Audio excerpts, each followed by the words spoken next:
Hi everyone, I am Asma Mushtaq from the Double Vibes. In this video lecture, we are going to implement a 4 to 1 line multiplexer using the NAND gates, and we will see there are two different ways to implement or translate this function into the NAND gates only.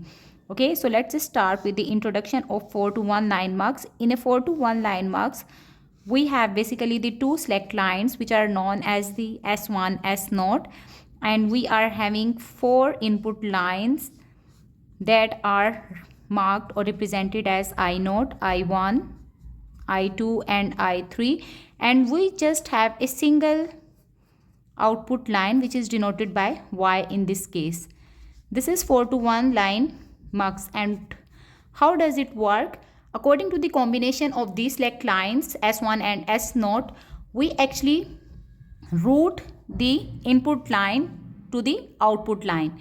Fine. So this is basically used in the telephone exchanges or in the trunks where we want to select a single line from the multiple lines at the output path.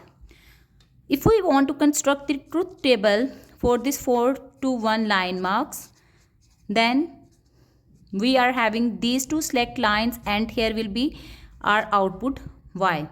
So for the two bits we have the combination 0 0, 0 1, 1 0 and 1 1. Fine. And according to this select line combination we can have either I0, I1, I2 or I3 at the output path. Okay. So the final Boolean expression for this can be S1 complement, S0 complement, because they both are 0 and we represent them as the complemented terms, and then I0.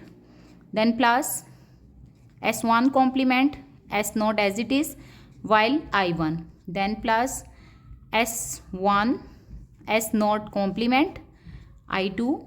And finally we will have S1, S0 and I3.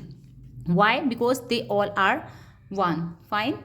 So this is just the introduction about the truth table, and let's just verify for any of these combinations, assuming that we want to forward the input line 3, which is I3, at the output path.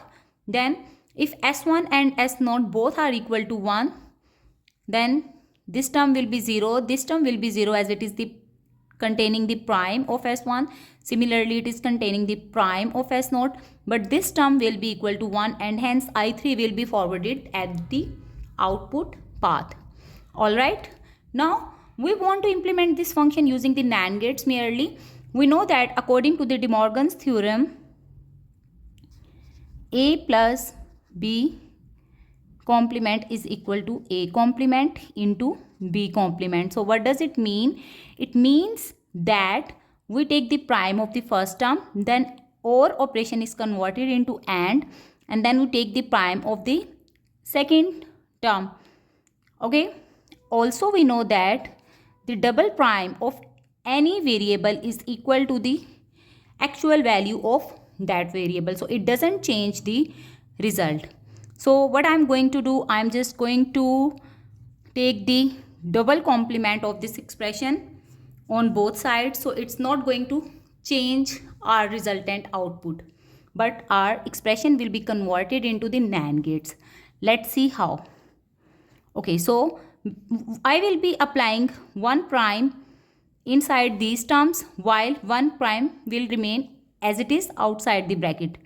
So this becomes S1 complement, S0 complement, I0. Let's take the prime according to the De Morgan's theorem. Then this OR gate will be converted into AND. Similarly, next term is S1 complement, S0, I1. Again take the prime and then AND. S1, S0 complement, I2, prime. Finally, S1, S0, I3, prime. And we are having 1 prime outside this whole expression. So if you compare now, you can clearly see that this is basically the NAND of S1 complement, S0 and I0. So basically I can just represent it as S1 complement, S0, S0 and I0. And these three three terms are basically NAND together. Similarly, what we are going to do, we are doing the same thing. We are taking the NAND of these three terms, and finally we are actually taking the NAND of these four expressions. All right. Also, we need to notice that this expression is involving the complement of S0 and S1. And in order to implement it using the NAND gate, we know that A dot A NAND is actually equal to A complement plus A complement.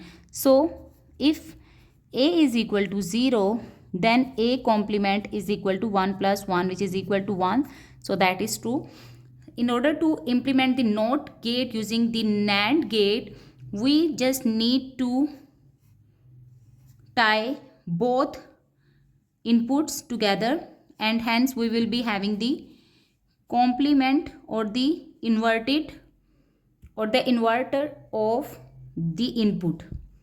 Alright, so let's just start implement this function now. For drawing the logic diagram, we need the inverter of S0 and S1, as well as we need I0, I1, I2, I3 and S1, S0 simply. Okay, so what I am going to do, I am having S0 over here, and what I will do,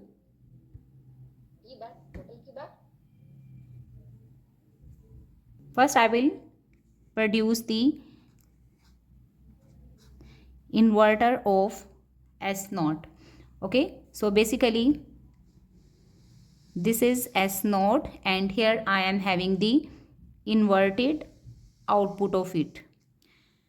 Similarly, I am having S1, fine, and I will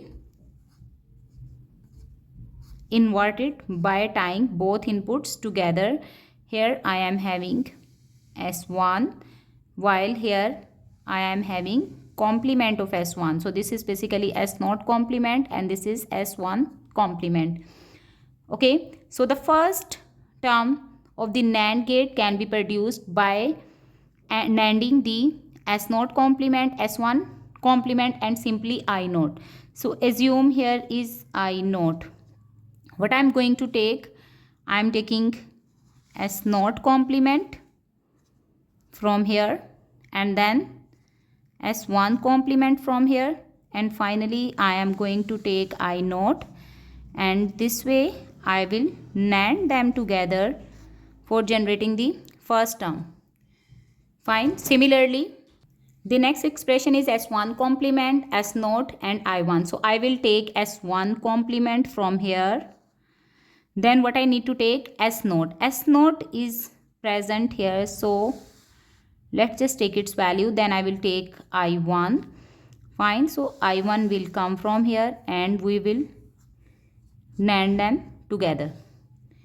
Similarly, now I need to take S1. S1 is here. Okay. Then S0 complement. Then I2. So I will write I2 from here and let's NAND them again. Now last term is left, which is S1. So let's take S1, then take S0 and then I3, which is the third input line, and we will NAND them.